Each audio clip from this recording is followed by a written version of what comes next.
Folks, what is up, and welcome to the actual Slay the Princess tier list. Hey, me, Prij, and Chris also just recently played through the entire game, by which I mean we saw at least every princess once, saw every ending, for the most part, with the exception of, I think, 1.5. We saw a lot of this game, and we're here to rank all of the princesses and all of the voices. They are on separate tier lists. But we will get to that in due time. Folks, if you like this and you want to watch us, please check out our entire playthrough on YouTube. But also, in 2 weeks' time, we will start playing the developer's other game, Scarlet Hollow, right here on Twitch and YouTube.com/SaveDataTeam. And hey, if you like our content and you'd like to support us, we'd appreciate that. Head over to our Patreon. That's patreon.com/SaveDataTeam, where you can get your name included in this sweet Patreon song. Thank 'em, gotta thank 'em all. Gotta thank 'em all, our Patreons. Spot Cobbler, Captain Malik, Bonetti, Cosmo, Dave Hall, Lucha, and Sofino. HSM, Ernlist, Marks, The Jester, Yane Love, Logan 01, Jack Warner. Witch Tower, Kevin, Asian, and Selfaria, Archie, Forensic, Beck, Nicole, Smart Alec, Mystic, Woody. Leprechaun, Jacob Bell, Crimson, Chrissy, Victor Alexander, Shadowed Navi, Soul Masters, BBC, Watts, and Riser, Sherlock, Sillert, Mr. Mocha Straw Breaker, Lucas, Flug, of Goldwyn, Don Ruby, John Oshkin, Kilrun, H. the Heiress, and Boomer Emily. Plethora of penguins and who need to sleep, Alea, Yakta, Est, Ever Entropy, JFJ, Nightwing, Ichiza, T, The Driver, 458, ATD. Maho Stars, Wes, Red Crest, Will Ben, and Chosen, Tin, Mickey, Anime, Checker, Knight, and JC, Foxington. Anna's Bananas, Lord Byron, Siegfried, Haruka, Naegi, Panic Ping, and Shebestein, Cynthios, Hannah, Fluffy, Senpai, Nick, Necrosis, Elijah, Sly. It's official, Mr. Cola, Nani, Sparrow, Samurai, Anemo, Arrow, Monochrome, Gotcha, Ever, Entropy. Dessert Boy Man, Schmuggleblarts, Rick Rat, Dora Maple Traveling in a Box and Snowcat, Conjuring Scribes, Yo Croissant, Fulfill, A Written Word, Ginkgo, and Sibylla. Thank 'em, gotta thank 'em all. Gotta thank 'em all, our Patreons. But starting off this tier list, do we want to do custom tiers for these? I kind of feel like we get rid of D, because I don't know if we're going to go lower than C on these. I don't think we need more than 4 tiers. Yeah. I would agree with that. Do Slay Me. Slay Them. Absolute princess. Oh, that's good. Better than C, and then What about C. Brent? What about Princess? I thought you were gonna say what about Brent? I was like, who the fuck's Brent? Wait, no, fuck it. Make me Brent. Chris, yeah, I remember all the routes we got voice of the Brent. Those were some weird routes. Yeah. Despite everything, you're still Brent. Actually getting into it. Starting off in alphabetical order, we have Apotheosis or Apotheosis. I was saying to you guys in the pre-stream, and neither of you, I believe, have seen it, the alternate routes with Apotheosis are genuinely fascinating. I was gonna say, hot take, I didn't love Apotheosis. Yeah, I would say we got a pretty weak version of her, to not necessarily spoiler it, but there's one other version where like you kind of partner with, like you get on her shoulder and she like rips a hole in the wall in like space and time, similar to the Wild, and you see like the weird like photorealistic plants growing. Oh, I did like that whole thing. Okay. And then like The ocean thing I liked a lot. yeah, and then like just a normal amount of hands start crawling up her arms to like claim her, which is very cool. And then the other one, you literally like unwound her, similar to what the Fury does to us. Like she becomes ribbons. It's very cool. Here's what I'll say. I absolutely can't be Slay Me. No. I mean, I'm currently at Brent, but I haven't seen the route Zach's talking about, so It's the I'm thing. currently at Brent. I guess the other issue is though, do those runs really change her person? I mean, there might be cooler routes, but are they really much else to her as a character?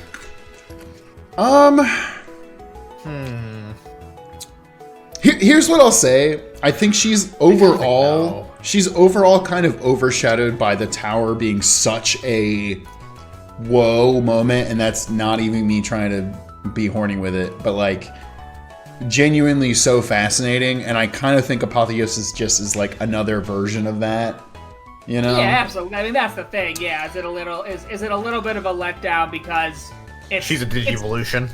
Yes. It's different than the tower in that, like, it's a step up. It's like the full godliness. Yeah. It has a bit of a wow moment when she busts out of the cabin completely. But I still feel like I put her in. I still feel like she's a Brent. You know what? I'm not gonna fight you on that one. I think she's a Brent. It's absolute Brent mode. I do think I think I like the journey to the Apotheosis more than I like the actual princess. Like, Agreed. The idea of going through the stage where you have this like assuming pretender god like the tower who's like I'm godlike, but then you get to the actual final stage which is like a theoretical god. But like that isn't as interesting to me as like the thing playing god. Agreed. Brent. Next up we have, I believe this is, there's two of them back to back, which is kind of confusing. I think this is just chapter 1 princess. I think these have to be the two different versions of the base princess. Oh, is this armed and unarmed? Yeah, bringing the knife versus not. Yeah, this is princess if you walk down with a weapon, and princess if you walk down without a weapon. Chapter 1. Do we want to do that separate, or do we want to lump them together? I'm fine either way. I mean, I think they're both going to end up in the same place no matter what we do. So you're right. And for me, I mean, I'm between either Slay Me or Absolute Princess. I like. It's the classic thing of like you can't paint without the canvas. Like she's such a perfect foundation to work on. Interesting. I will say, if we do want to put them differently, I actually like the one where you bring the knife down more than I like the one where you don't. I do. I also like that one because she is a bit more of like, you know, I don't know how to put it, like, you know, sassy towards you, a bit more like, you know, trying to shit talk you back. Well, if you don't bring a knife, it's not exactly the damsel, but it's much closer to that. What I like about the one where you bring the knife is that she's working an angle. Like she's immediately trying to figure out what's my way out of this. Is it fighting? Is it fight or flight, basically? I mean, yeah, I think as soon as you walk downstairs, she's like, "You brought the knife, huh, fucko? You think you're gonna get this?" Which is very interesting. Like, if we had gone that route our first time playing the game, I think we would have been like, "Whoa!" But I think the fact that she isn't like 100% adversarial is what pushes her up higher for me. I agree. Like she's still like, "Why don't you put that knife down and we'll chit chat?" Because she's trying to, you know, not get stabbed. Yeah, I'm gonna. Okay, so we're saying this is bringing the blade. Yes. Absolute. And then not blade is Brent. I mean, I personally would go bringing the blade is Slay Me, and not bringing the blade is Absolute. I do like the default princess a lot. Me too. I like without the knife. I think that the fact that she, like, obviously, you know, damsel is like the most obvious route there, but like playing it as like either cooperative and trying to figure it out, or even like the route where you fight her without the fucking weapon is very interesting. Yeah, I mean, I could do Slay Me in Absolute. Okay, if you feel strong, I just feel like she doesn't. It's such a great baseline that I would give it Absolute Princess, but I can't. In my heart of hearts, I feel like you can't put base Princess in Slay Me, but I understand where you're coming from. I mean, you're not wrong. I would move both down one, but I would say let's settle for both absolutes and move on. Okay, yeah, shit. I'm fine with that. All right. Next up, we have the Moment of Clarity. Moment of Clarity. Thank you. I was like, I mean, 10 out of fucking 10 for design. This one, I think, is really tough because incredible design. Made me feel so much. The shock of showing up and it's like chapter 2, chapter 3, chapter 4, moment of clarity. Yeah. That's such a cool moment. The vision of her like crawling out of the well and being like, "Fuck you, bro," but also like, "Please help me. You're the only one that can save both of us." And like I have chills thinking about that right now. That being said, it is an extremely linear route. There's pretty much nothing you can do apart from say, we cool. It is. Honestly, probably the most linear route. Agreed. I don't think there's any other way to play the Moment of Clarity but this. So I think for ones like this, where like the narrative like play of it becomes kind of what the princess is all about, as opposed to like a character. I think we need to grade it as like one thing, so like this and like Princess of the Dragon. All that being said, I'm still an absolute princess for this. Yeah.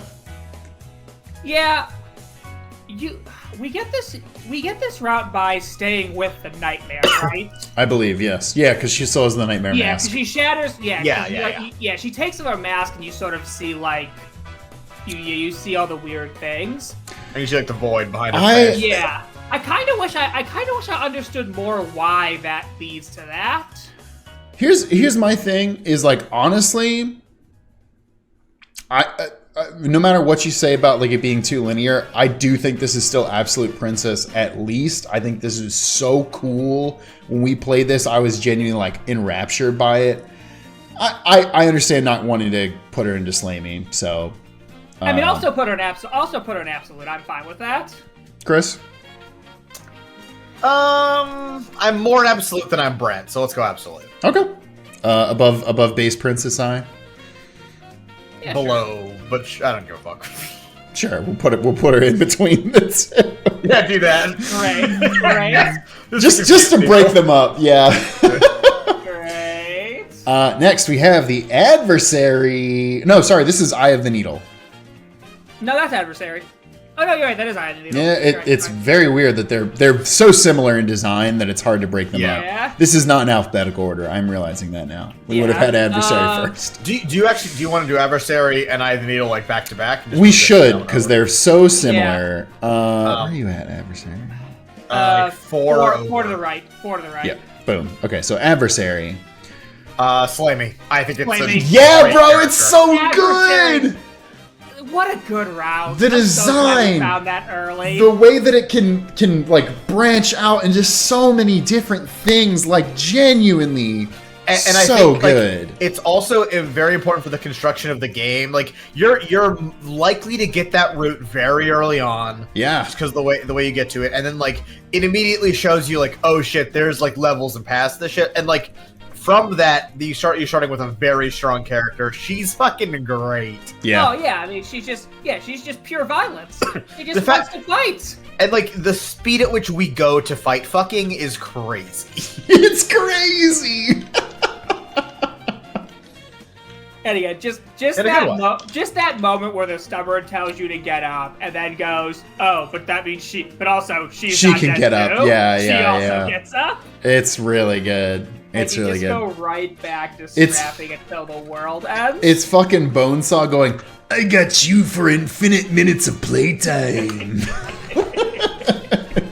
I got you infinite minutes. So many minutes. I also do want to shout out Tuner L in the chat said, hey, I know Arthur Stream isn't open, but would you mind opening it? I will, actually. That's such a good idea. I didn't even think about that. Opening it one more time just for the folks. While we're in the side, huge fishing level on stream. I fucking hate you. Well, actually, what level? I'm impressed. 88. Wow, that's crazy, bro. That's really high. That's so much experience. It is. So much fishing. Would you like to guess how many millions of experience that is, roughly? Sure. 7. No, it's 5. Wow, okay, I was kind of close, though. Yeah, for that being a completely random guess, well done, Zach. Yeah. After talking about the adversary, we got to talk about Eye of the Needle, which somebody earlier... I think we're all going to think we have an outrageous take here, but it's going to be the exact same. I think somebody in the chat said earlier, basically the same complaints we had about Apotheosis just basically being an extension, but not better than the tower. Yep. Eye of the Needle is exactly that. And maybe it's because we didn't see enough of her. Apart from her saying traps aren't real, which is a line that will live in infamy. It's awesome. Nothing about this princess super wowed me. It kind of just felt like cool. Unfortunately, this really is just the adversary, but slightly bigger. Yeah, and they didn't even like get crazier with the design in a way that mattered to me. So what I will say, I'm still gonna put this in the lowest tier. But the only thing thematically I did like about the Eye of the Needle is that you get it by bringing the adversary outside, And the idea that she goes outside into the bigger world, she herself gets bigger, but her cage gets smaller. There's a cool thematicness to that. Yeah. I just wish the princess itself had more to differentiate it. Yeah. Yeah. It's the thing where I don't want to put her in slay them. Here. I don't want to put her in slay them, but like. I don't put this one in slay them. I don't know what I will put in slay them. Exactly. Okay, thank you. That's kind of my argument. Is like I don't think any prince in this game is written badly. Yes. But if we're gonna have a bottom tier, something needs to go in it. Agreed. Or there's no point to having it. Agreed. And this was probably my least favorite princess. Yeah. This is the classic argument. It's like something can be overrated/underrated and still be good. Yes. Yeah. Exactly. Or still be bad in underrated's case. Yeah. Listen, Twilight Princess is still a good game. Whether or not it's a good Zelda game is a different question. Sure. I will fight that point. Yeah, that's fair. Next up is the Razor, who we just saw an extended version of, which definitely boosted her for me. Yeah. I mean, so before that, I would say like already very strong presentation wise. Incredibly cool 0 to 100 on that shit. Like just ripping your arms off is crazy. I don't know from beyond that though if like anything about it would have got it out of Absolute Princess. But no. The fact that it's got this secondary path, the highest it can get is Absolute Princess for sure. I could hear arguments for Slay Me based on what we've seen today, but that also could be recency bias. No, There's no way. I don't think I can do Slay Me. Again, I do like the Razor. It's again the fun thing of you kill her, but you check on the body too much, so she kills you back, and then from there it's just the only thing in her mind is killing you. Yeah. Like that's all that's left is just the desire to kill you, and it's a surprisingly funny route for someone whose entire existence is just I want to murder you. I think the Razor really funny is like top tier funny routes. Like you have all the voices show up. There's a bunch of goofiness with that. In the route we just saw, the contrarian throwing the blade out the window is fucking hilarious. Right. And who can forget giving her the look?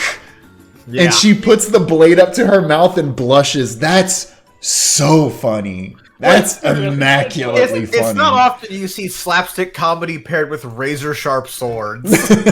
Yeah, the only thing sharper than her actual blades is her wit. Nice. Absolute. Yeah. Here's what I'll say. I think she goes bottom of absolute, and she is the tiebreaker. If you are cooler, if you are better overall than the razor, you get into absolute for me. Do you? I don't know. Maybe. We'll see if that holds. You know what? I'll put damsel princess at bottom. How about that? Sure. She's worse. I agree with that. That's not damsel, but go on. Not damsel is the non-blade. Unarmed. You're right. Unarmed default. Sure. Yes. Next up, this I think is it's that not must damsel. be. This is happily ever after. Right, the shadow with it. Man, what a good route. I mean, I'm immediately in Slay Me. I fucking loved this route. I think any of the ones where they play that hard with the narrative are going to do really well with me. Yeah. And the fact that she inherited one of the voices is fucking sick. That's so cool. Everything about this route is so cool. Sorry, Zach, you go. No, yeah. Them playing with the meta narrative, the smitten working with her having powers, us literally all we do this route is just sit with her and then talk.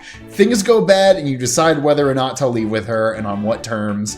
But god damn, it is such a good metaphor in like 30 minutes for what it feels like to be in a relationship where the love just dies. Fuck me, it's so good.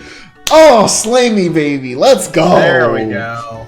I mean, this is the route that makes the narrator give up. He broke, yeah. He gives the narrator a taste of what he wants the world to be, and he goes, fuck, no, get me out, please. Yeah. He's like, I don't care about eternal life anymore. It's very cool seeing him switch sides. Yeah.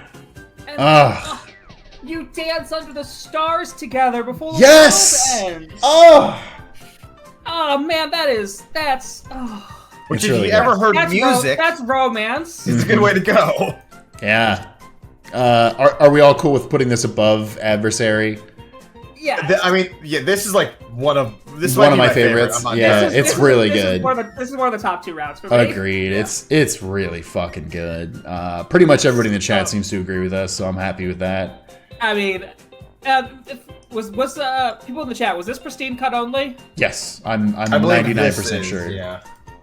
Incredible edition for pristine cut. Yeah. Oh my god, immaculate. And I believe the next one is also a pristine cut edition. I believe this is here at Prince of the Dragon. No. Oh, maybe it is. I think it is because the colors are inverted. And That- nothing else. Yeah, it has to be because nothing else could be. That would make sense. The symbols that I'm looking off of the wiki, the Princess and the Dragon is the only one that has a picture of the Long Quiet, so that makes sense that this would be Princess and the Dragon. Yeah, I think because I don't think it could be. None of the other pictures are Princess of the Dragon. so I You're think it has to you're be. right. You're right. Yeah, the yeah, inverted color. exactly. Hey, this one also gotta go Slade's tier. Right? This is the one that's either like I can't tell if this or Happily Ever After is my favorite. They're both so good, bro. I agree. Just the fact, like this is a bit of we are judging the root more than the princess necessarily, but they go hand in hand. So shut up. Like the fact that we become the princess and we see from her perspective is fucking crazy.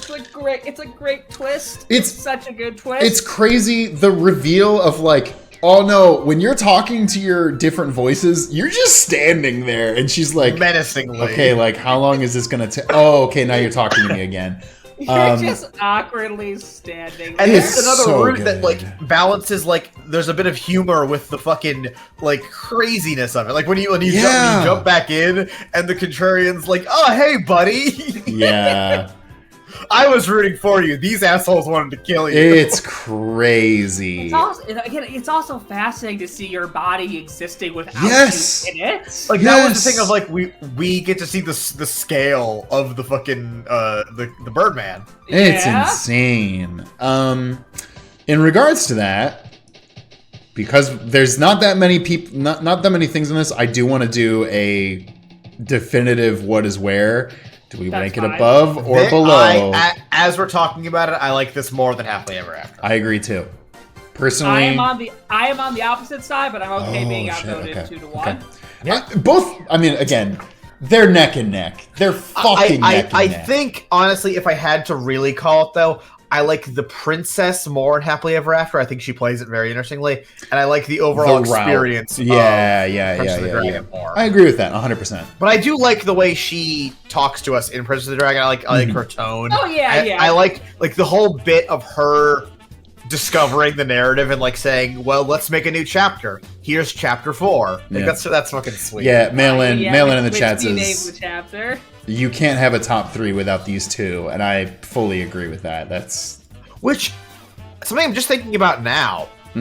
Does that mean the names of the chapters are her like self-labelings? Because the chapter doesn't begin in that route until she says the title of the dragon, chapter? yeah, the Princess and the Dragon. It's very I mean, weird.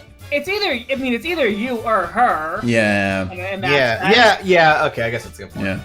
But what's interesting about it though is to know it's not the narrator. Yeah, Yes. It is Yeah. not The narrator has such a weird amount of control over the narrative. that's true. Yeah, Right. it's It's like he says though, she he's didn't know there were only chapters. he's only telling the story. He's like I'm only reporting the facts, Your Honor. Yeah, right. Next up is kind of a weird inclusion here. If you don't mind, I wouldn't mind moving her to the end. That's Shifting Put her to the end. Put her at the end. Yeah. Put her at the end. yeah. All right, next. This is the Beast, not the Den. Although I do think we should rank them together, so I will move that. Yeah. up. Agreed. So just pull the den over and we'll do the den after the beast. Beast, pretty good. I like the beast a lot. Yeah. It's her devolved into her feral form, the desperation and just the desperation and loss of humanity and the desire to escape. Yeah. Great design. Great design. I really like the escalation here of like going like we immediately go into oh my god it's a creature from like having just seen Oh, a yeah. T1 princess. I was thinking like one-star Terminator princess. 1. I'm like very big 80s movies action flick kick right now. I think the Den eclipses the Beast. Interesting. Or do you disagree? You like the Den more. I like them for very different reasons is the thing. Okay. Like, I really like, okay, let me explain. I like the Beast as, like, I like this departure from a human into, like, you know, a prowling predator. I like the Den because she's a big puppy. It's the thing where, like, the Den is supposed to be scarier, but because both times we played it, we ran out, it did not appear scarier to us. Well, yes. It's a good point, yeah. We never went into its lair and then fought it. Oh, bother. Could use a schmackle of honey piglet. She does get stuck in the wall and Yeah. That was the thumbnail for that video. Yeah, I forgot. Yeah.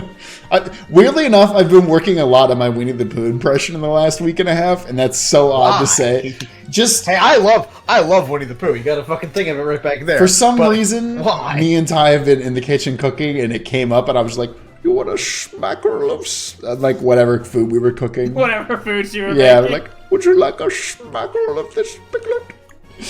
I don't need to hear about your pillow talk. Yeah, thank you. The Beast. Okay, if we're not going to grade them separately, I kind of think they go in the same tier because they're both very cool.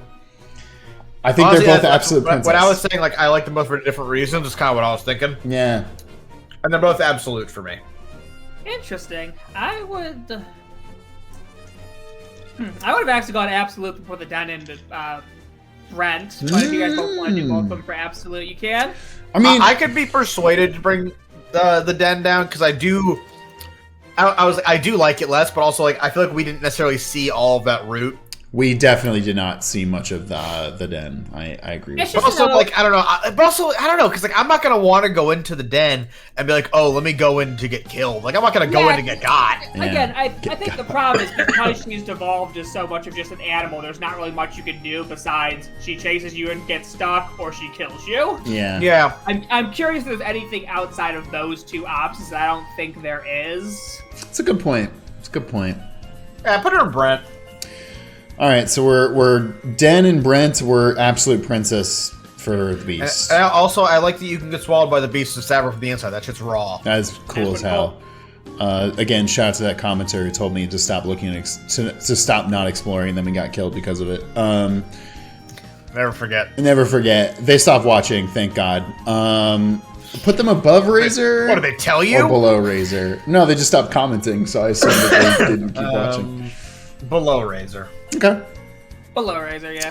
I'm also going to make the executive choice to put the Drowned Gray and the Burned Gray next to each other. I think that's a good choice. Yes. Okay, good. Yes.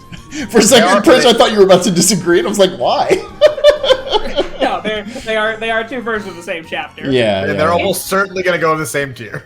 Yeah, I can't imagine we would put them in a separate tier.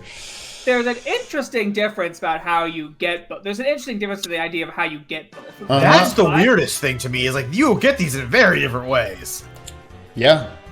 And I think for how similar they are also different, but like they kind of achieve the same effect or the same like impression. And they're both a pretty locked route. Like you go in and you're kind of like that's. Just yeah, you can only play the Gray twice, once for the Burn, once for the Drown, because each one there's no other way to end it. Mm-hmm. Yeah. Are we Brenting or slaying is my only question, because I don't think they're getting anywhere higher than that. I would probably Brent them. I agree. Going off the logic of we only have so many here and some have to end up in slay, I think I like them as much as I like Eye of the Needle. And like I technically like the Drowned one a little bit more, but I don't think enough to separate it. I agree. Guys, did you see that Black Tabby Games in the comments? It just said you should try eating the dead. No! Not us being like, no, I don't know about this one. Right there in the comment. Hold on, shut up though. Is that real? Can we do that? Yo, what? Is that anything like eating at Denny's? Listen, we already talked a lot about Arby's. We can't get Denny's involved. The Den Grand Slam. Holy shit! They're gonna put an Arby's joke in Skull Hall and then take it out just as a power move. Yo, genuinely, Black Tabby Games, thank you so much for showing up to this. Holy shit, thank you. Yeah. Wait, I can't tell if they're joking or not. You can actually try to eat her or not. All right, so Black Tabby Sierra, we're putting everything in Slay Me. Every princess is just the highest, right? Now, to be fair, we also said like nothing is realistically below a C. Oh yeah, just to be clear. But we got tier lists to make. In case you're just tuning in, we did say, hey, even though the lowest tier says slay them, we still love it. Pretty much everything in this. But we gotta sensationalize content here. Exactly. YouTube, exactly. baby. I think we're kind of on Brent tier for both of the grays. Yeah. All right, fine. I'm not gonna argue. I mean, here's the thing. At the end of our tier list, we can decide to move up or down with a few. Yeah, that's fine. You know. Next up is also a princess we didn't see that much of, which might affect their ranking, the Cage. Okay. This is one I definitely want to get again to see if there's a separate, to see what other ways you can do this. Yeah. Very similar to Moment of Clarity. Fucking 10 out of 10 design. Yeah. The head cage is awesome. And it operates separately from the body and is just like, yeah, I can't do anything about that. And we like the cabins aren't here as a ranking because that'd be overkill in my opinion. But like awesome cabin concept. Oh yeah. Yeah, I love the idea. Like, oh man, these floors are chains. That's not even comfortable to walk on, and it's not even a floor. Yeah. And you boost through. It's awesome. Yeah, it's just a trap door because it's a bunch of cages. I will say I know that you can try and cut yourself out of the chains or like rip yourself out of the chains, and that gives you a different ending. I don't know entirely how much that affects it. Also, I don't know if there's a separate route for how you approach it, because when we got there, we said, let's not bring the blade. And then the voices we had were like, no, we're bringing the blade. And then we got stuck on that. Yeah, I think someone said there's a different voice you can get there, which is very interesting. Yeah. Sorry, Black Tabby Games said, pretend the teacher isn't in the room. Very funny. There's 3 endings to that one we didn't Whoa. see. Okay, that's definitely what I'll be going back to then. Yeah, I'm gonna have to go like look at those, because like I'm like pretty firmly absolute here, but this makes it sound like I might actually be able to go higher with it with more content. I am also an absolute More for this one. content. I'm an absolute. I love the fact that just the ending of watching 2 heads chat with each other while their bodies fight, murder each other. Incredible, just absolute art. Just 2 heads like, well, this sucks. We can't do anything. Yeah, and our bodies are just trying to murk each other in the background, and we just have to have the worst conversation ever. So come here often. Yeah, I think that's for sure. Where do we want to line it? Again, this is a bad ranking because we have not seen the full route of the Caged, but I'd put it middle to high. Above Razor or below Razor? My gut was to say above. Here's the thing. Today, I would have definitively said above. Okay. It's closer to Beast to me than it is. I agree with that. I agree with that. Yeah. Next up, the actual damsel. I mean, look, obviously, the damsel's so good, but in comparison to... Yeah, look, obviously the importance of the damsel is it's the trope. It's the damsel in distress. It's the hero rescues the princess from the tall tower. It's the entire thing that this game is aping. Inverting. Yeah. So inverting is the damsel. It's incredibly important that it's there because of how I was like, hey, every part of this game is she's not a damsel, but what if this one time she was? Yeah. So, like, you know, I've done some creative writing in my day. Tropes are important, and I also don't think you necessarily need to subvert tropes every time. But also, like, if this one was just the trope by itself, I would be, like, kind of schmeh about it. However, the fact that, like, when you dig into the trope and you get the broken down, the deconstructed damsel is crazy. Really elevates it for me. Yeah. I think the damsel's problem is that the smitten is such a big part of her whole narrative, and we're not judging the voices right now. We aren't. But they are kind of part of it. I don't think she's a Brent, though.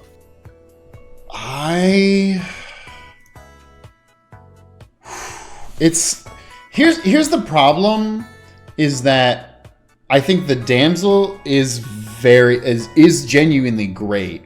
I think everything that results from the damsel is better. Yeah, you know what? Put her in Brent. Yeah, she's a great headway to a lot of really good routes. I'd be willing to put her in top of Brent, but sure, I don't give a fuck. Yeah, no, actually, looking at the list we have, I'm fine with that. I like her more than Apotheosis. So. Yeah, agreed. So, I think it's really good. Okay, next up is the... Fairness, we're just for top of Brent, question mark? And seeing that spell out really fucking puts it into perspective, don't it? There was somebody before who was like, hey, I'm showing up late. Why is it called Brent tier? Shut up. Next up my answer is you guys all just didn't. You guys all missed the route where you get the voice of Brent. The Brent princess. Brent. The voice of Brent. It's a regular guy who's like, "What's going on here?" Oh God! I'm so confused. What's going on? Why did her arms just turn into blades? Next up is the Fury. This is a tough one because I want to like the Fury more than I think I actually do. The H.R. Geiger princess. Yes. Or at least, and I guess the H.R. Geiger cabin, more specifically. Yeah, yes. I think, like, that's where my problem with the Fury lies, is that, like, I have a really tough time conceptualizing all that, like, fucking galaxy brain, like, you know, atoms into atoms stuff. Yeah. Like, it just kind of turns to word mush in my brain. It's like when Zoro does an attack nowadays, Zach, and I just go, what the fuck are you blabbering about? He says, like, 37 words and then explodes somebody. And I'm just like, what the fuck are you going on about? However, I adore her design, and Absolutely. I think her overall menace is, like, fucking great. I think she's, like... You know, like, this is like the same thing earlier with the eye, the needle, where it's like, I think this is like a proper escalation as opposed to like a side level escalation. Baron Esper says, "Are you still there? Are you still you? Will echo in my head forever. I want a tattoo of that." That is a really good line. That is really so I think that route ends super strongly after you get out of space. Yes, where she's just like tired and is like, I'm really sorry for everything, and you can choose to leave with her or not. And if you choose to leave with her, she's like, really? Like, after I killed you a bajillion times? Okay, thank you. Holy shit, I still have humanity. And the other one is we just try and make a bunch of different attempts to kill her and keep getting exploded, so it's worth noting that I got a different ending today on that one as well. Okay. Go on. If you basically surrender to the Fury and just sort of like give up trying to stop her, she will attempt to unwind you and then wind the two of you together. Ooh. The world ends in the midst of her attempting to do that. Ah, damn. Okay, so if she would have succeeded, then you would have been the end game already, essentially. It would have been very similar. It would have been somewhat similar to the Wild in a sense. Oh, that too, yeah. Where she tries to interconnect the two of you, but the world ends, and it was really interesting. I almost want to like go back and do it again because like I was rushing at the end of it because we were getting ready to start. Right. I'm pretty solidly absolute here. I would put this near the bottom of absolute. Yeah, like around Beast and Cage. Yeah. Ooh, Marilyn points out this is heart, lungs, liver, nerves. No, next one. Oh, it's Nightmare. Yeah, that's the next one. Yeah, I could possibly go lower with Fury, but we can negotiate that once we've got the rest of the tier list up. Next up is the Nightmare. Heart, lungs, liver, nerves. I really like this princess. I really like this princess. I also think this is one of the best like moments for one of the voices in the overall game. I was gonna say, for sure. When we get into the voices, we're gonna talk about heart, lungs, liver, nerves. Yeah, that's true. I don't necessarily give that to the Nightmare. That's a good point. So you walk into the thing, you open the door to the basement. It's the weird stairs that like drop off into darkness. Another cabin design I adore. You get to try and walk, and then it's like, do you want to go left? Do you want to go right? Or do you want to stay here? No matter what, she shows up and is like, haha, I just stopped all your organs. And then you get to decide what to do. I believe we killed her the first time, and then we kind of chilled with her. Killed me. That's my old British gentleman. I was gonna say it's Nixon from Futurama. We killed her the first. Also, move the wraith. Move the wraith next to this one. Oh, you're absolutely right. Because killing her, we actually probably also should have done this one before Moment of Clarity, but whatever. Oh yeah, you're right. I agree with you. We weren't smart back then. We weren't thinking about that back then. Because again, we killed her the first time and got the wraith, and then we stayed with her and got the Moment of Clarity. Yes. I kind of think she goes with Moment of Clarity. Because in my mind, they're kind of really tied together. Yeah. In a way that I think Wraith I could put possibly lower. I see your point. They feel very, connected. Yeah. I mean, again, the Moment of Clarity is literally the unmasked nightmare. Yeah. I'm fine with that. Yeah.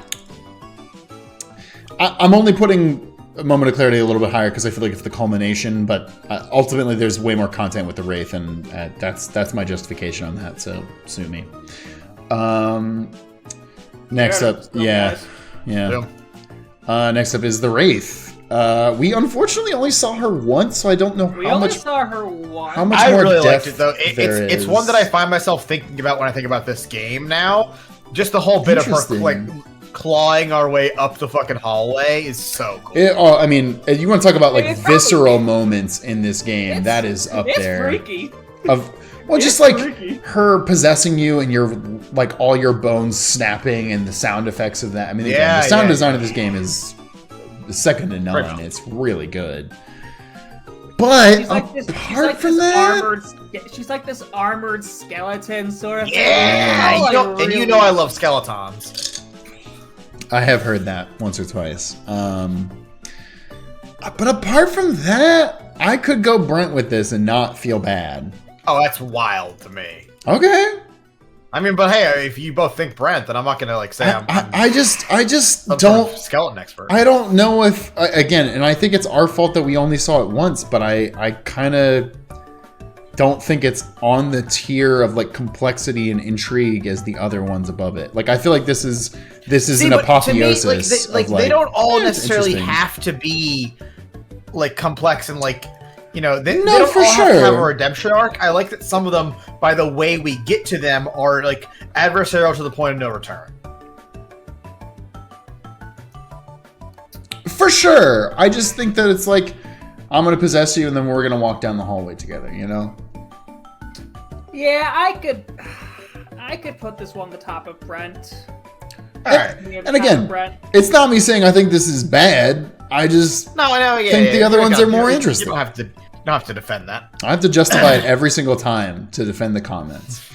It's me as the meme of the soldier taking all the blades to the back, protecting the comment section.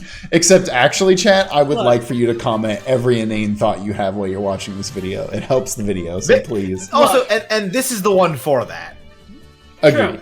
And look, if you ever think we're being mean to this game, just wait till we talk about it during the savies, when I will do nothing but gush about it for as long as they will let me talk. Yeah, it's true. Chrono Wizard gives us a Skeletor joke. Joke's on you, Birdman. I'm into that princess. Very good. No notes. Next up is the prisoner. One of my favorite balances of,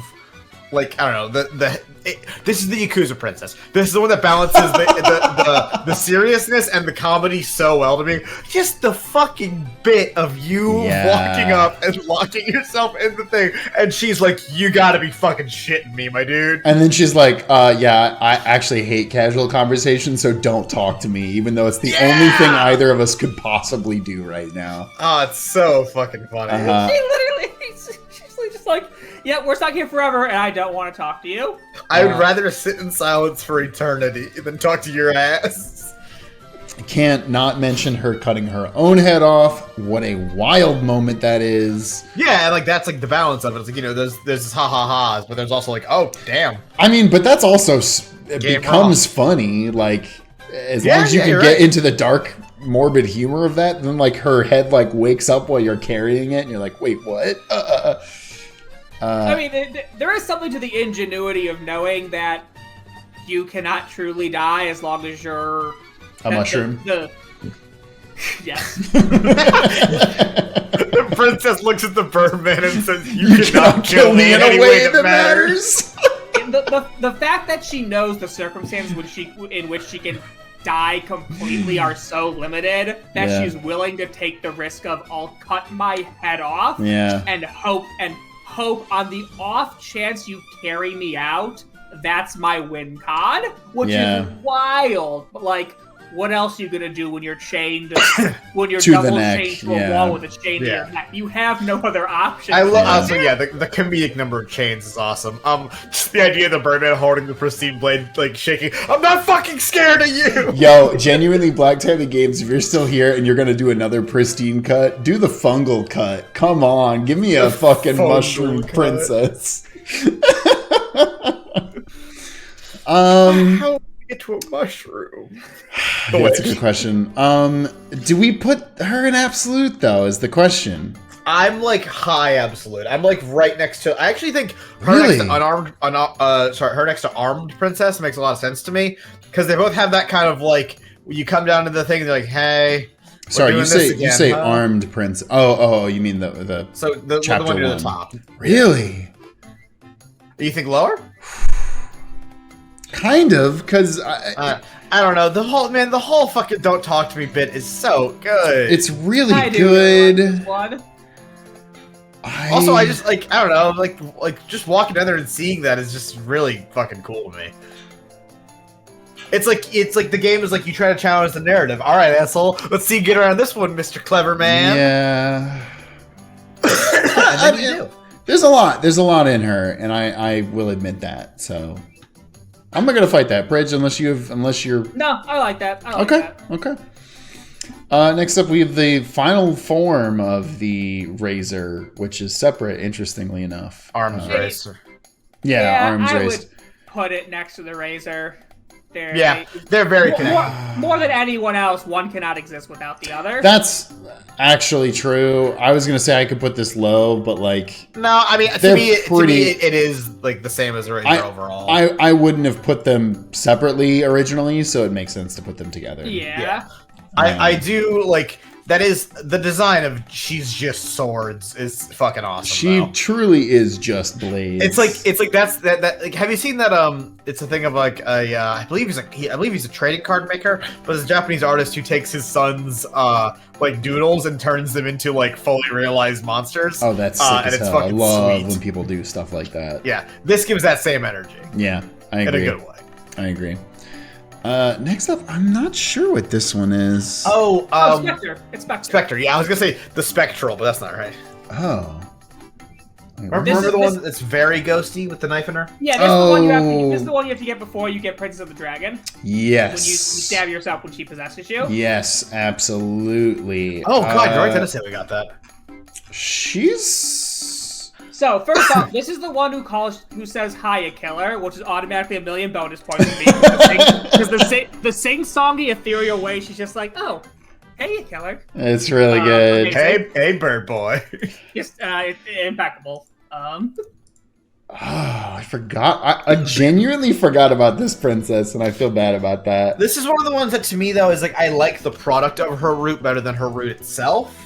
So it's worth noting this is another one we only got. We only did one time because we only got two. Yeah, I'd be interested to see the non-possessing root of her. One thing I do really like about this one too is that the princess and the corpse are different in this one. Yes, you do go to the basement. The corpse is still down there. Like that a lot. This is another one of the ones where she can possess you and talk about what it's like to be you and acknowledge the other voices.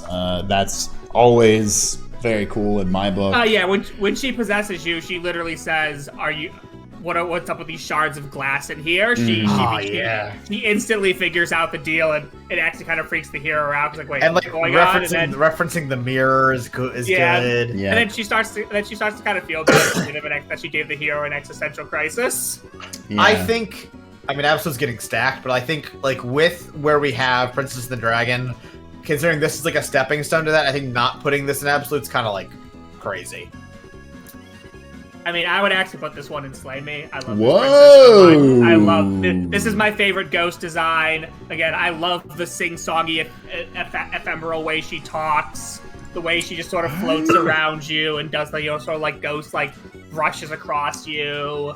I think having actually instead of stabbing myself today when I redid this one, I let her bless you. I let her possess me, and then had both of us leave. Which I thought was really cool. Just the way she's one of those ones where she's like super appreciative and like even though she has those like couple moments of being scary, she actually is just like super appreciative if you actually just help her escape. I love this princess. Yeah, I like it a lot. Caden Schneider in the chat says the Haya killer did unspeakable things to me. Yeah, the fucking Dark Souls like you died text, but it's kink unlocked. I agree with you, Prij. You're into that shit. The ghost design is definitely the best. She does have Luffy's scar on her chest, which is also cool for me. Fuck off. I had to say that. You're right too. Is the worst part. Yeah, I know. Gaio, baby. Breaks up Ty. He's at Slay Me. I'm an Absolute. Where are you going? I don't think I can put her in Slay Me though. We only experienced her once, and that's more on me than on how we played the game originally. But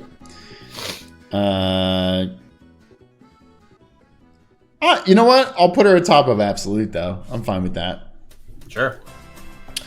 Next is the Stranger. This is one I'm very colored by the way we got it. Because we got the Stranger in such a good way. Where we got her first ever, which means that at our first ever ending, she was the last one. And it lined up so good. It was very cool.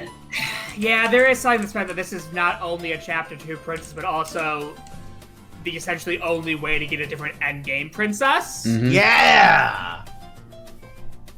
And like, I don't know, there's something really narratively beautiful to me about going through that whole long, big experience, and then, like, joining hands with the multi-headed princess or representing your whole journey and being like, let's go. And they're it's all the different, like, faces of the princess and, like, different forms, like, kind of melded together, but, like, how they're woven together and what they're looking for, kind of like the ending we got. It's you can't not look at the Stranger and not think about the ending, and the fact that we got the ending I think was really pretty cool. Maitland says the Stranger without the ending is not much, and I do agree with that, but like I think you have to include the ending. But I think the fact that like the ending is like Prij was saying, like one of the only or possibly the only unique bespoke princess endings is like you got to count that. That's part of that. That is part of her route. It essentially is.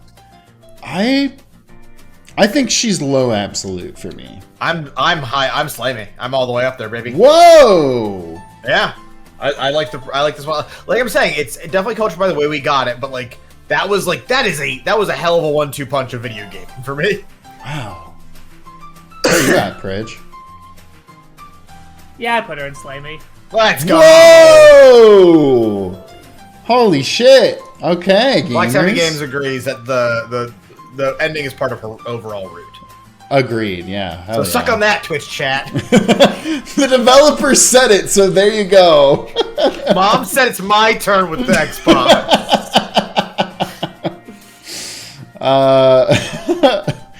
Next up, we've got which one is this? Is that Witch? Or is that Thorn? Thorn, yes. I love Thorn. We can do Witch and Thorn. We can do Witch, Thorn, and Wild in quick succession if we want to. I agree. I like all of them. I'll tell you that. Wait, is Wild? Oh, Wild is this one. Yeah. Yeah. Okay. Wild's the crown and the hearts. Okay, so let's do Witch first. Witch, cool as hell design. Pretty great.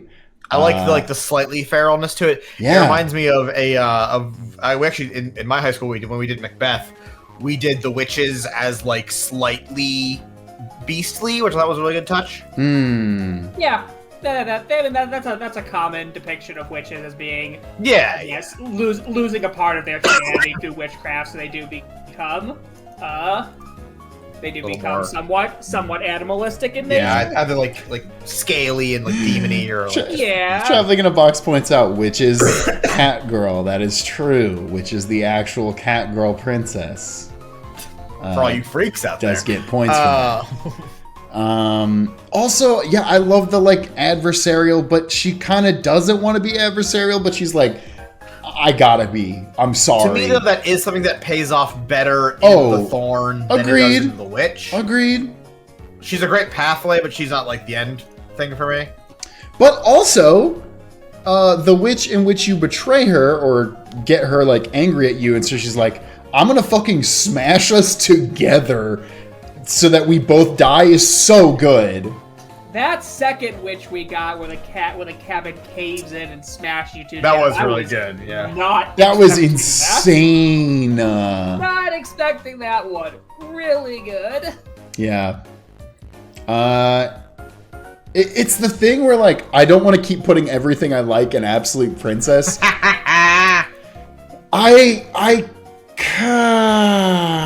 She's Brent for me. Oh no, she's absolute. Hard absolute for me. She's absolute. Yeah. There you go. I put her like mid absolute personally. Yeah, it's not with me. Okay, above Razor. Then we go to Thorn, which is really good. Again, it's the route of just like we're both fucking tired of like having to kill each other in terrible ways. But to me, this one does that in one of the best ways, where like in a lot of those routes we become something larger or smaller than ourselves, like like Apotheosis or something like that. Yeah. In this one, you're like, just two people. We're just two motherfuckers who Yeah. have at this point both betrayed each other, and like we know it's not like we can just keep doing this all fucking day and it's not going anywhere. Yeah, Captain America. And like choosing, thank you. And like the whole like choosing to like, what if we just don't do this anymore? Yeah, and then you can choose to literally get a kiss, and that's fucking crazy. I think this is a slay me for me. This is a slay me for me, 100%. This is a slay me for me. Let's go, gamers. I was just the fact that you both finally, she makes the decision to trust you. You can obviously betray that again, but not wanting to do that because it feels like the most heartless stuff. And that's great. Like even that's awesome. Like that's such a good like that's the scorpion that can't define my nature with a fucking staff. Personally, I put her above the stranger. I could go above adversary, but I wouldn't fight. Definitely above stranger. I'd be right there. I'd go above adversary personally. You're not above adversary? I'll let you tie break that. I kind of like it there. I like where it is. I think adversary is just so versatile and fun. Next is the tower. Let's go slay me. Come on. Not just for horny reasons. It's a good fucking route. So, I mean, the horny reasons do nothing for me. However, this route's great. It's so good. So one of my, I don't know if this would be a trope or a narrative device, but the whole thing of like a god is only as powerful as people's belief in it. Shout out Warhammer 40k Orcs. One of my favorite like bits in all of Warhammer lore is that their god is only as strong as they think it is. It's fucking sweet. Yeah, I mean that's this game in its entirety. And like this plays with that so fucking well in all three of the routes we got. Both the like submitting to it, like her becoming like effective god, Apotheosis being the other one, and then lastly like just defying that, and it is her hubris and belief that she is an unharmable god that leads to you killing her. That is fucking good writing. Yeah, It's really good. I genuinely, Tower is slay me for sure. I understand if you don't want to put her there. I think the writing is really good. I think the voice acting is incredible. I think the obviously it brings the broken into it, and we'll get to him when we get to the voices, but like, I think the way she plays off of that situation is so good, and I love this character. It wouldn't be slay me for me, but I'm okay with being outvoted on that. Would it be absolute or be Brent for you? Oh no, I'd still put it in absolute. Then I think we slap it next to Witch. Sorry, Thorn / next to Stranger. Okay, great. I'm happy with that. That works for me. Last but almost not least, or whatever, you know. Oh, we did fuck up a little bit, but here's the Wild. Yeah, Wild. Anyway, here's Wild Wall. Wow. I really like Wild. Obviously, So the it's a uniqueness is a bunch of points. Yeah, it's a fascinating. It's definitely fascinating in just whether it's getting digested together or getting smashed together. How it does kind of force you. How it gets you there. Become one. And then it's also like the narrator being like, "No, you should resist this," and then she's just like, "Nah, but what if we didn't? What if we were just cool?" And then you can be like, what if we were just cool? And then you break through the wall of the game and you see the grass. This is kind of like the like diametric opposite of the Witch ending. The Witch is like a lot more small scale, where this is like the biggest scale. Yeah.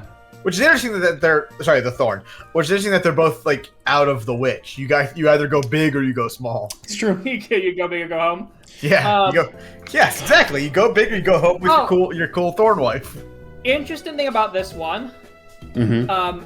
When we got there from the Witch and we decided to resist the Wild, it told us to give in to your hatred. Mm-hmm. Yeah. If you get to the Wild from killing the beast on the inside, you give into your terror rather than your hatred. Interesting. Huh. The Witch is like, you don't want to combine because you're so mad that she kills you. And then it's like, in this one, you don't want to give it because you're so scared of how bad it was to get digested. Interesting little difference that I thought was cool. Yeah, like that's the thing of like terror is such a small... It's literally one word, but it changes the meaning of that whole thing so much because it makes me think of like the way we approach that. It's like, I guess, that was fear more than anything else. Damn, video games. I know, right? I've come a long way since Pac-Man. I think the fuck. Yo, Black Tape Games, if you're still here, let us know how you would have rewritten Pac-Man. Wow, that is an let old bit. Let us know the script for your version of Mrs. Pac-Man in the comments down below. Each of the ghosts are the voices. Yo, the ghosts! Can you imagine their backstory? Oh. What's up? Yo, Pinky's backstory is crazy, y'all.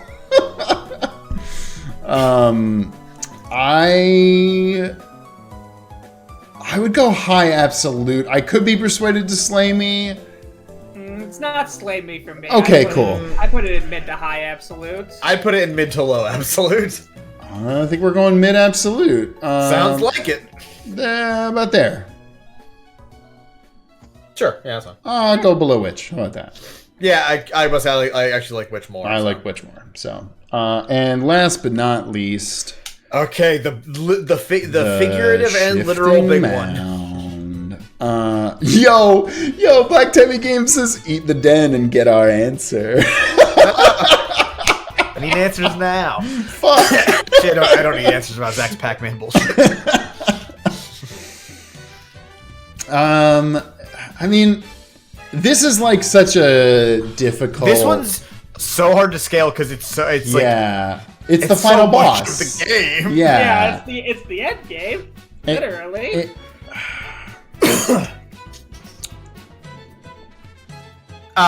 Okay, so to try to break it apart, like trying to think about it not through the guise of its presentation of each of the hearts, although that is the thing I want to talk about. Yeah. It is this sort of like literally above it all, kind of like, transcending It's levels a deity. god. Yeah. That speaks very like, monotone and like objective about everything. Mm-hmm. I like that a lot as a presentation, and I like how like when we spend the whole game sort of like that is like that's our other companion to the narrator. It's we have this and the narrator, and I guess the voice of the hero. Those are our constants.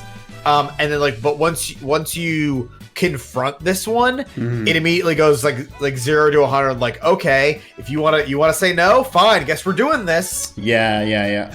Well, like, it's got no hesitation about whooping your ass. It's the thing where like I don't know if you attribute this to the shifting mound as like a princess, quote unquote, but like all of the art where you get the visions of her version of you getting killed or you killing her, you see the ends through her eyes. Is already top tier. So I saw people actually discussing that. Like, does she count? Does as that princess? count for her? Or does that count for yes, different it princesses? does. Okay. Because like if you think about it, like in the core concept of the game, the princess is just the other half of the equation, and like that's what she is. She is our other half. There's nothing like beyond like nothing more simple than that. It's like I agree with that. There's two things in this game, or one of them. I agree with that. I think all the conversations you can have with her before the final confrontation are genuinely fascinating. Whether you're starting the game and you're like, okay, I've got like X amount of questions. What can I find out about the crazy fucking lore that's going on? Even if you've played the game a bunch, you're like, okay, what's the name for this new heart that I just collected? Because I want to hear you say it. And like that to me, what I was saying. I was like, I want to talk about like the fact that like she is like the curator, effectively, of this whole fucking experience. Yeah, it's that. It's you've got the way. I mean, every time you're like, things go dark and you die. The crash of that, the jump scare of that sound effect. What do you got? She asks me to remember you. You won't. That's such a good line. I never get tired of hearing that. And like, one other thing I was like about the heart presentation bit is like, I like that despite the fact that we're, this is like, this is the other half of what is effectively God, is like, she would present stuff and would be like, I don't know if I agree with that. Like she's not an infallible deity. Oh, she's no, yeah. She's one of two people I mean, she's your equal, like, and she's trying to get you on her side. And we both agree with her and butt heads with her separately, which I think is Also, hey, just the shout out of having the internal clock on the if you do leave and it closes the game. That's so genius. It gives you custom dialogue based on how long you take to come back. That's chef's kiss. I love that shit. That's so genius. It's the thing where, like, based on everything we've said, I kind of feel like we have to go slay me. I think in like the spirit of the thing, like she is kind of S tier. Yeah. And like that's that fucking point. Yeah. But also at the same time, I feel like because she is this weird like amalgamation thing, I don't want to put her at the top of S tier. I would actually put her at the bottom of S tier. Okay, great. I'm agree with you on that. Sure. Yeah, I'm fine with that. Yeah. Mostly because like she doesn't really get her own screen time, so to speak. I mean, obviously you can ask her all the questions, but like that's only once. I'm so glad we talked all through that, and then you said exactly what I was thinking, Prij. We're efficient. Okay, we've got this tier list now. I do too. I do feel like it's kind of superfluous for us to have a fourth tier if we only have one character in it, even though I like that character still. Do we want to just move her up to Brent? Or do we want to actually move... Or do we want to label her as the Mega Brent? No. Fuck you. Yeah, move her up to Brent. That's fine. Okay. That's fine. Yeah. We'll just... I don't know. Actually, no, I kind of like having her just down there. That's our least favorite one. I agree with that statement, but... She died as she lived, alone in a hole, says Baroness Brew. Damn. Listen, traps aren't real. D tier isn't real. She says. There is no D tier. I don't care. Sorry, this is a C tier, actually. It's not even D tier. That's true, a C tier. SABC, yeah. No, it goes straight from Brent to D, just like real life. Yeah. Just like in school. Any other thing we want to touch, move, make arguments for? Let me take a look-see here. Absolute's bloated, so I'm sure there's something I could... Yeah, No, because I don't want to move the unarmored princess down. I could, but... I don't think so. I think she's better than the Brent. I mean, I would still move the Wraith up, but it seems like I liked her a lot more than everyone else did, so... Our S tier is Prince of the Dragon, Happily Ever After, Adversary, Thorn, Tower, Stranger, and... I would maybe move Adversary down a bit.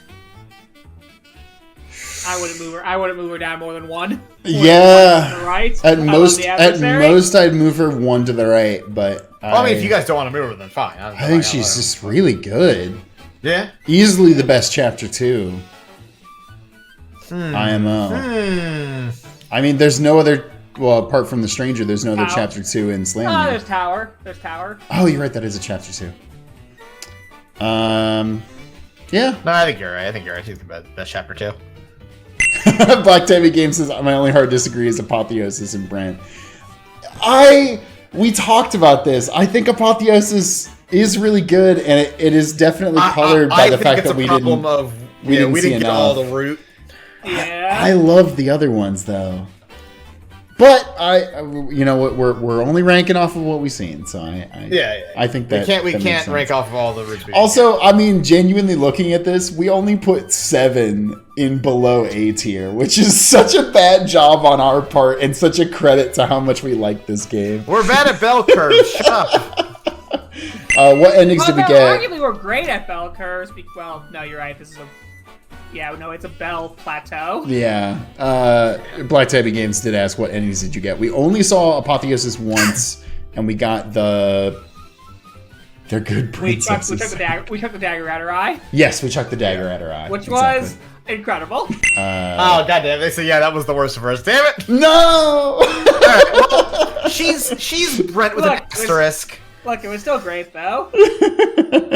I still love the knife throw on the eye because the broken's literally like, that's not going to do anything. Yeah, no, that was really good. That was really good still. She's Brent with an asterisk, like a MLB player before the steroid rulings. All right, well, I feel pretty good about this. So yeah, that's hey folks, that's our tier list for the different princess eye. Yes, of course, with the added asterisk to Apotheosis and the cage as well. Apotheosis, exactly. We're going to swap really quickly over to the voices and give you our opinions on them. I'm coming in hot.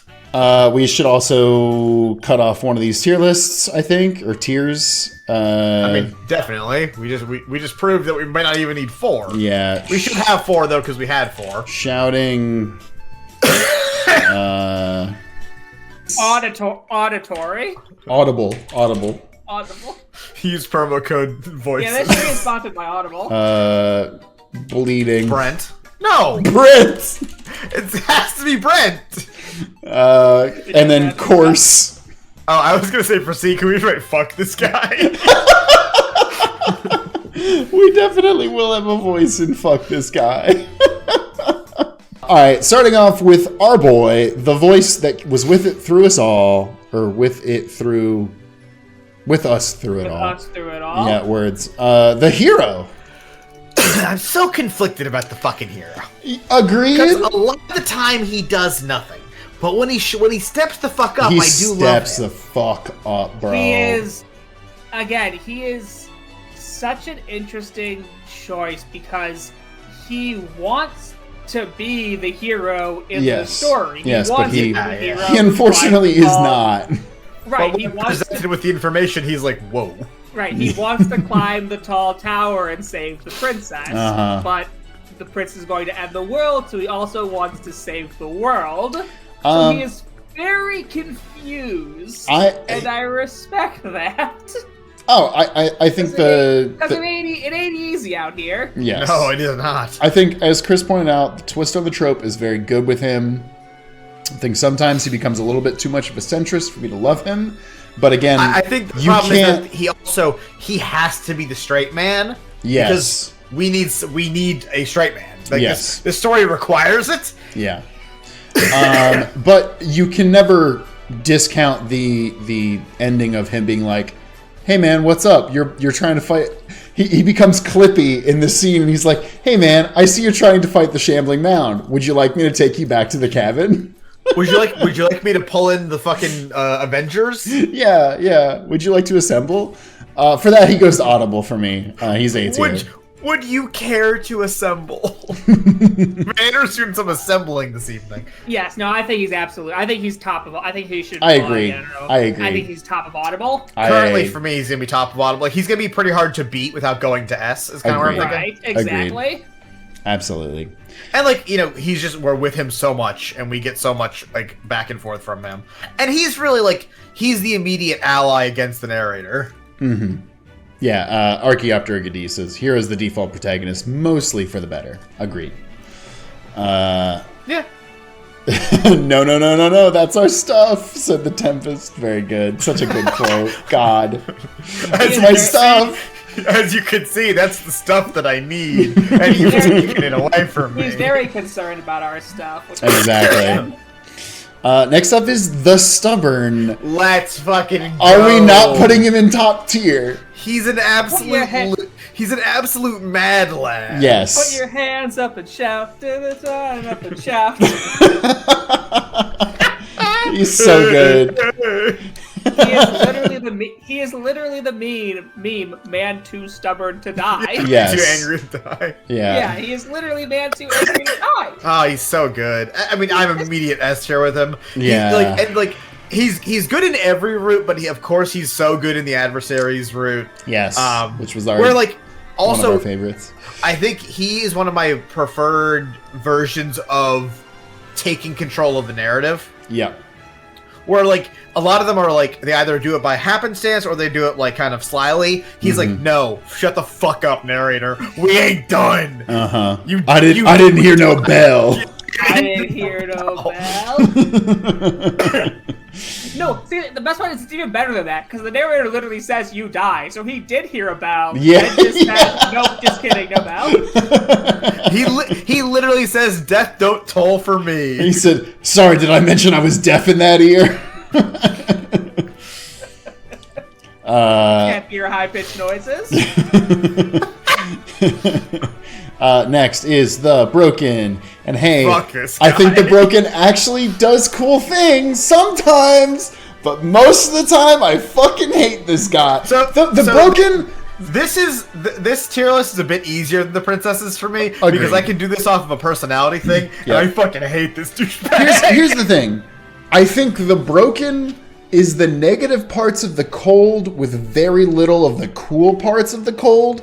The Cold has some of the like, I'm depressed, internalized. But the Cold is like, no, fuck you. Like, I more see him as kind of the opposite of the Stubborn, or perhaps the Smitten. Where like, if you're pushed so far, you either bend or break kind of thing. And like the Stubborn bends and bends back, the Broken breaks. Yeah. Again, Chat is pointing out, and this is true. The Broken does have a really cool part to play in one of the Apotheosis routes we didn't see. But he still has got to be bottom of the tier. I will say, narratively, I love the moment where with the tower and he's like trying to take control. I love when they take control in general. I think it's a great bit. Yeah. And he tries to kill us. I think that's great, but also fuck this guy. Yeah, agreed. Yeah, I mean it's not fun hanging out with someone who literally wants to give about everything the minute. Yeah.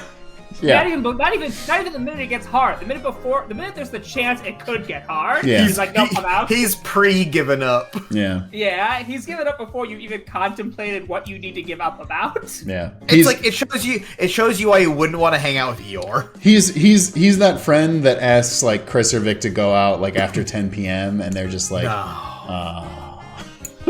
no, sweetie, no. Next up is the Cold, who has some really fucking great moments. Dog.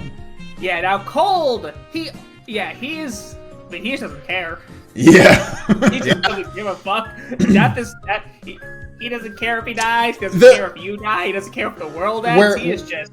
whereas the stubborn wins his fights through like aggression, through being stubborn, the cold will win a fight through not putting forth effort because he knows like, oh, I'm gonna win because it doesn't matter to me. So and then the wins cold it. for Like, me it's crazy. is a fuck this guy affectionate. Because I really like how he is almost like observing the narrative the same way we are. Mhm. Like he's like clued into the narrator's game and he's like trying to figure more of it out, which I like. Yeah, no, he similar to the contrarian, like kind of interacts with the narrator more of like, oh well, if he likes this, then fuck him, like, or fuck this thing, you know, which is very fun. I would say the one thing I don't like about him, and this literally the product of he is the fact that he is the cold. He's a bit neutral. He's a bit like you know, unexcited by everything and just kind of like, which is like, you know. Let me know if I'm crazy making you talk about. I feel like we're all gonna put him in audible. I was gonna put him in Brent. I was probably gonna put him in Brent. Really? Oh, I was just saying he's definitively A for me. Like, he's not higher than that, but he is definitely A. But if both of y'all are saying Brett, then I'm outvoted. Dog A. I think as we Shocked get through by this, my Brentness for him will make more sense. Okay. My Brentitude, if you will. My Brentitude. Next up is the skeptic. So the skeptic I like more than the cold because whereas the cold is more like observing and just kind of like noting down what's happening like from the narrator's thing, the skeptic's like, all right, well, what's the angle here, motherfucker? Yes. I like the skeptic a lot. I think the skeptic is similar, like I said before, to the contrarian and the cold, where like they're the ones that kind of call out their narrator shit a lot and like react to it, which I love. I think is the most fascinating aspect. And similarly, I would also put them in A, but Yeah, I'm cool with that. okay. Yeah, I put him in A. Okay. I mean, I don't know if you feel higher or lower about any of these, you know, give me your arguments. Because, hey, there's also only 7 more voices to rank, so, you know. Yeah, well, whatever. There's not that many. Let's have the video shorter, get over it. Yeah? I mean, depending on how it goes, I might just put them into one, but we'll see. The Paranoid. Love him. 10 out of 10. Great guy. Really? Absolute fucking asshole. Oh.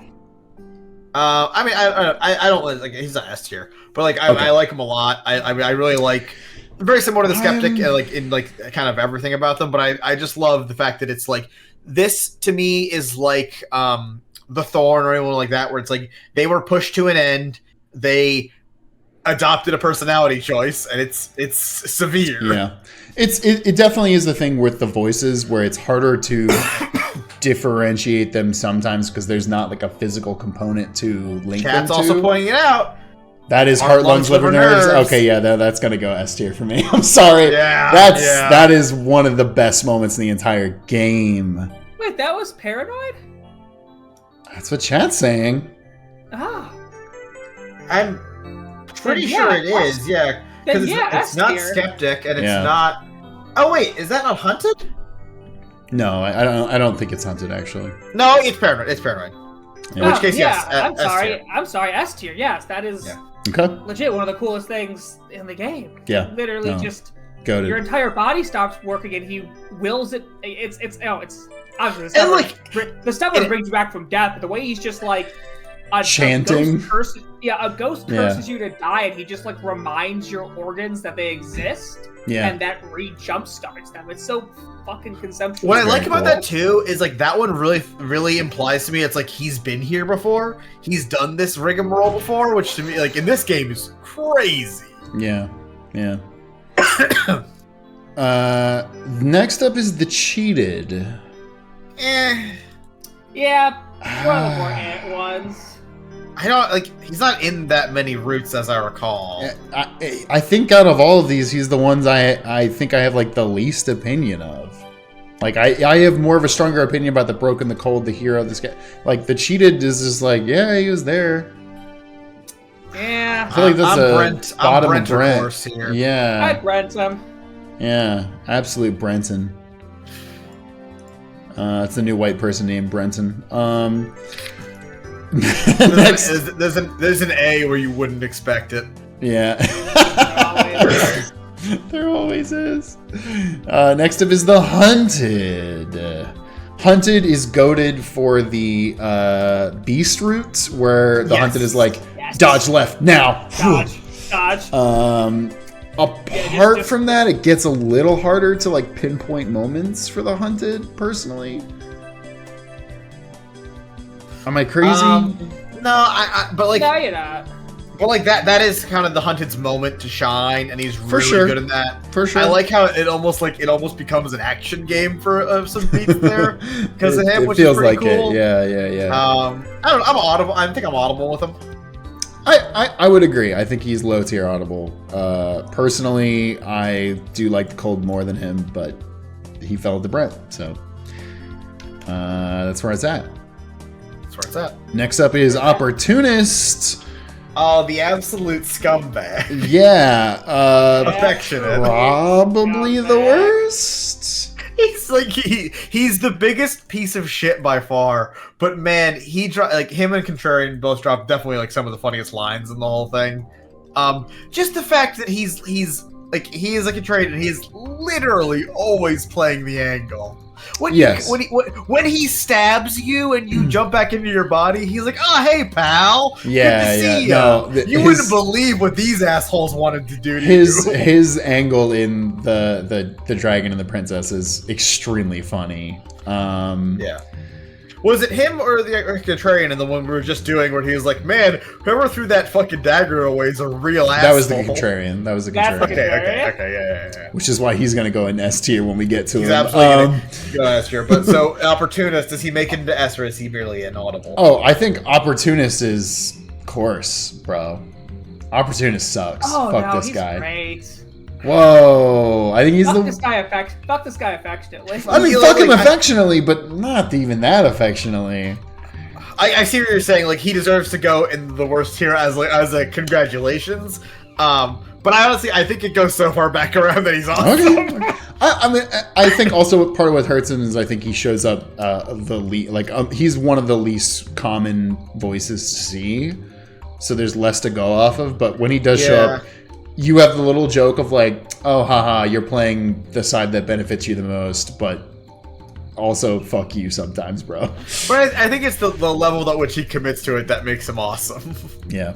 And like he's that dude from The Mummy who's like I know you're gonna betray me, but I can rely on that. Yeah. I'm in C tier, but if y'all want to put him higher, I understand. I'll put him in Brent. I think Brent then. Sure. Below cheated? Sure. I would say above cheated, but top of Brent as a tip of the hat. He's not above cold. You're crazy. Oh, he's definitely above cold. You're crazy. Cold is so good. All right. No, I'll put it below cold. Okay, thank you. Put him in the middle. Thank you. Next up is Contrarian, going straight to S tier. Look out. He holds the knife backwards. He's the best. He is. He told us to hold the knife backwards. What a clutch decision. I put him above paranoid. He's throwing knives out of the room. He's blaming other people for throwing knives out of the room. He's the best. He's doing things just to spite the narrator, even if it fucks him over, and I fucking love him for that. And then he's blaming the narrator for fucking him over. Yes. This is your fault. He's so good. I love him. Contrarian is what it means to be alive. That's what I'm saying, chat. He does have a certain joie de vivre. Yeah. I guess he's not making up words. Yo, shout out to all the people that told us we pronounced the coup de grace wrong on the other stream. Go fuck yourself. Coup de grace? Coup de grace? Exactly. For some reason, Gracie is really funny. Yeah. Next up is the smitten. There's a special place in the worst tier. I don't know. I don't know if he's the worst affectionate or if he's the best derogatory. No, here's the thing. For me, the smitten is what you guys think the opportunist is versus me. I like the smitten because he commits to the bit. He's so over the top, and also I do love that he is consistently horny on main, even for terrors beyond comprehension. Yes. And he does also get the very special cool power in Happily Ever After. That is pretty special. I do gotta have that. That's a good point. He is that. That being said, I wouldn't put him above Brent, but I don't think he's in course. God, we almost need like a tier here for like so meta that it's awesome, but like that doesn't make any sense. Fuck. Anki69 in the chat says Smitten canonically gives the damsel larger jugs. Which simultaneously both helps and hurts him. And he is also able to rip your own chest apart, which is fucking insane. That is a thing to show her your own heart. That was rude. All right. He's Brent. Brent.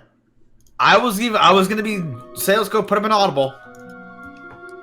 I mean, I actually like him more than everybody but the cold in Brent, but he is also annoying half of the routes that he's in. I put him in Brent. He's very annoying. Okay. Brent. I'll put him under cold.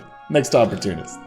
But he's got great moments. Yeah. And then hey, it's the voice of all time, the narrator. S beyond S. He's I mean, hey, listen. I think pretty much instantly we all disagreed with his politics, I guess I'll say, but he is extremely well written and so I think a big point of like why he's so good is that like not only does a villain or an antagonist have to make you want to like beat them, but like consistently it can't just be because of their end goal is evil. I want to nuke the world. It has to be like, no, I have to prove you wrong on like a fucking soul level. Yeah. Instant Noodles says he's an S derogatory. Exactly. The fact that he's the only character that rivals the screen time of the hero, and actually I'd argue gets more. Probably. But like, he is the reason this entire game takes place, and you get to talk so much with him and learn his philosophy and decide whether or not you agree with it or disagree with it and fight him on that. And that's fucking awesome. Like, the way he plays his goal too, where it's like when you are on his side, he's like, yes, thank you, fucking finally somebody gets it. And then when you're against him, he's so pissed. And then like when you have moments like Happily Ever After where he's like, oh fuck, I was wrong. And also it's just the fascinating, he's the only one of these that I could argue is actually a three-dimensional character. Yeah, it's kind of considering true. They're all supposed to make up you as a person. It's the thing where like he's so obviously well written. Faka, smack my mic. Faka in the chat says, "I don't agree with the narrator, but clearly S tier." Exactly. It's just like I mean, you don't have to agree with him. Yeah. But like, what do you want from me? He's like Chris said, he's a three-dimensional character and really good. It's like he's like, you know how the whole thing is like people are so fed up with villains that have to be so well justified and have to have like their whole reason behind that. He is such a good example of that though. Yeah. Where it's like he's just a voice, he's just a thought that really believes what he's thinking about, but can be brought to reason.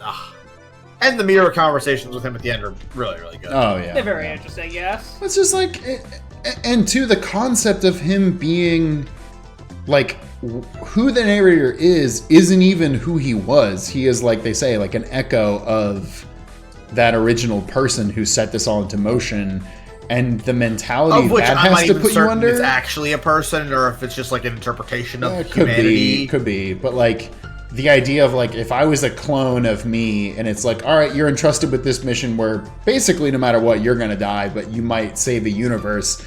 The mentality that would put me under. You're already dead. You're already dead. Yeah. You're gonna be unmade. It's just fascinating, and I think it's done really well, both in the writing and the voice acting. So And once again, the fact that this is all the same voice actor. Everything you're seeing here is. It can't be stated. The chops. It is literally unbelievable work. The chops. are just fucking incredible. Nicole Goodnight and Johnny Sims? Yes. Not Johnny Sins, Chris. I can't believe his name is that close to the point. I will never not laugh at that. I'm never gonna tell someone to take a stage name, but bro, take a stage name. You and fucking Imogen Poots. The idea that there can be a porn star who rose to such prominence that you have to change your name because his porn name is too similar is honestly bullshit. Yeah, I agree. Like, if my name was Ron Bear Me, I'd be like, yeah, well, I do have to change my name. Or Don, if my name was Don Jeremy, that's a better example. I'd be like, yeah, I do have to change my name. Yeah, you're right. It's a much better example. Because Bearamy is not a real name. Well, because Ron Bearamy would be a great porn name. I'd be like, yes, I'm actually Ron's son. But your last name's different. Don't worry about it. Well, what a joke to end this. That's how we end. Exactly. That's how we end this? Exactly. I mean, I feel great about this list. Obviously, it's a lot less to rank, so it's a lot easier. We also ended with 1 in the bottom tier alone. I mean, I agree with that. That's judgment. Looking at this, let's move Cheetah down to course.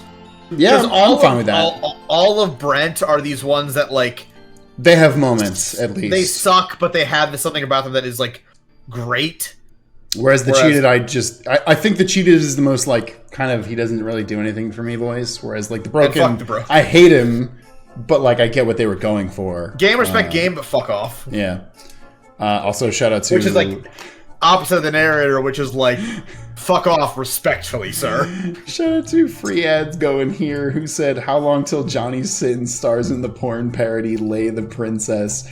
God! That's so good! Yo, Black Tabby Games, are you interested in making some money? I hear the Honey Pop devs have ideas. Shut the fuck up! Hey folks, be excited for us to play Scarlet Hollow in a couple of seconds. Very excited. But to do an actual outro. Folks, let us know what you think about our tier list for the voices, and of course, our tier list for the princesses. In the comments down below. Again, shout out to the devs for one, making this incredible game. Thank you so much, Black Tabby Games. Thank you for watching along, commenting in the chat, telling us to eat the den several times. We promise we'll do that at some point, and also we'll probably report back in Scarlet Hollow. Actually, yes, that's good. I like that. And we'll be playing Scarlet Hollow, yes, in 2 weeks from today on the 17th of March. Be very, very excited for that chat. All right, folks. Well, thank you so much for tuning in. But stick around for art, because until next time, be so excited for Scarlet Hollow. Starting off art this week, Tunai with Man Knows What He's About. Respect. Hot. I don't know who's next to him, but they fucking hate it. Yeah, the other voices in there. So good. Fishy with working on drawing a happily ever after. Unfortunately, I have absolutely no idea when I'll finish it, though, since I've been stricken with art block. No, this is so good. I mean, you're pretty damn close. Yeah, I mean, this is great. Wow. I mean, as they say, art is never finished, only abandoned. Sure. But, yeah, this looks fantastic. God, I forgot she wore the fucking blade as a necklace. Ah. Yeah, that's really good. Oh, yeah, got it. It's really good. Ty just started the series, but I know this will be my last and only chance to make forges for it, so very much my quickest work, but I had to make a piece for each of the boys slaying a princess. Yo. Yo, the blade is so close to me. That's so good. The expression is honestly great, too. I like that we can tell it's you because of your yellow. I mean, how else would you know? Yo, the fucking blade to the back wall dancing is crazy. Yo, is that a fucking reference to the saving throw maneuver that Ashbot just did? And then, you know, me using my jutsu. Your patented gun. Yeah, my gun does jutsu. Hell yeah, that's so good. One thing you gotta know about me, princess, is I'm strapped up. Also, just to shout out, I love that the princesses are always in black and white. We're in color, it's very good. Daffodil with quick little doodle, so it's not super polished, but here's the voice of Brent. He's just kind of there. That's so good. He's just voice a guy. Brent. He's just mad. He's just an innocent man. Brent's, like, you know, he's here for the shenanigans, but also he's got to do his taxes. Just like, hey guys, do we just die? What's going on? My name's Brent. Can y'all keep it down? I got a meeting. I got conference call in 10. Yo, Rumple Teaser with thankful for Slay the Princess, both for the amazing experiences and the fact that I found you guys through it. Yo, let's go. Yeah, I love hearing that. A series that is an Ace Attorney where people find us through. You love to hear it. Let's go. Fuck you, Wes. Yo. Yeah, no, this is really cool. And I love that you drew us with the first princess we got. Yeah, the stranger. the word stranger, yeah. That's so good. Yeah, thank you so much. This is awesome. Thank you, Rumple Teaser. Nova with the Brent. You get this princess by picking up the grass outside the cabin to try and make a blunt out of it, regardless of whether or not you pass the joint. She's not trapped, but doesn't want to leave because the beer is in the car, which is a lemon. She will make for a chav art. Wow. Very different interpretation of the bread, but also like kind of me if I was British, so you know. Yeah. Holy shit, that's so funny. Wow, goated Nova. Thanatos, I realized there was some art I made that I never sent in. A painting. Oh, that's so good. Again, like the way people have played with like the darkness of the Long Quiet and the bright like white contrast of the princess. It's a pretty like genius like use of the art style, because obviously there's a lot you can do with it, but it leaves so much up to interpretation. Oh, this is incredible. I think more animation would do that in general if it wasn't like such like we're taught that like that's bad for like making money. For sure. We've got human question mark narrator. So I like that's that something this is that just Chris. I have thought about, and I'm glad you mentioned it here, is like, why is the narrator a bird? I mean, if the princess is a human, and we're a bird man, what is all of humanity? Unless, well, it's the thing where like this is assuming it's taking place in our universe, but yeah, I guess it's true. Who really knows? I do think there is a good chance that the narrator is trying to appear as us, or like to appear like us. To engender himself to us. I do love that he is reading a book of what looks like Oldberg Yowie, so that's awesome. Well, he's reading. Is he reading like a piece of art that has the art right before that in it? Like, is he looking at the scene before? I didn't even think about that. Because the faces. It does look like two bird people personally, but you could be right, actually. Thanatos, if you're watching live, let us know, please. A human TLQ and a bird thing princess. Okay, no, it could be this. Of bird thing. I wish there was a root. Yeah, there's not a root where she's a bird. That would have been interesting. Yeah. That would have been interesting. Because after all this time, we'd be like, no birds die here. Birds were not harmed in the making of this chapter. We're not harmed in the making of this game. And today I just wanted to draw a creature. Yeah, God.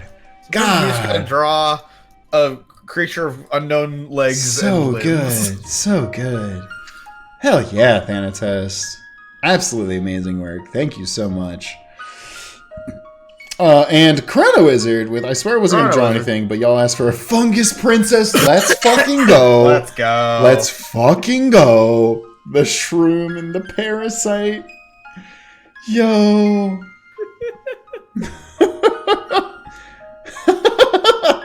Can't sway me in a way that matters. Let's go. I think I can vibe with her. Let's have whatever she's having. No. There's enough of us as is. And of course, we can grow together in death and spread. After all, you can't slay me in a way that Let's go. This is explosion. Yeah! Let's fucking go. That's so good. I'm not fucking scared of you. That's what the stubborn says. That and fucking Moon's Haunted are the best things Tumblr ever gave us. I am inclined to agree with you on that, actually. All right, folks, but you're all the best. We'll be back whenever you tune in next time. Have a great night.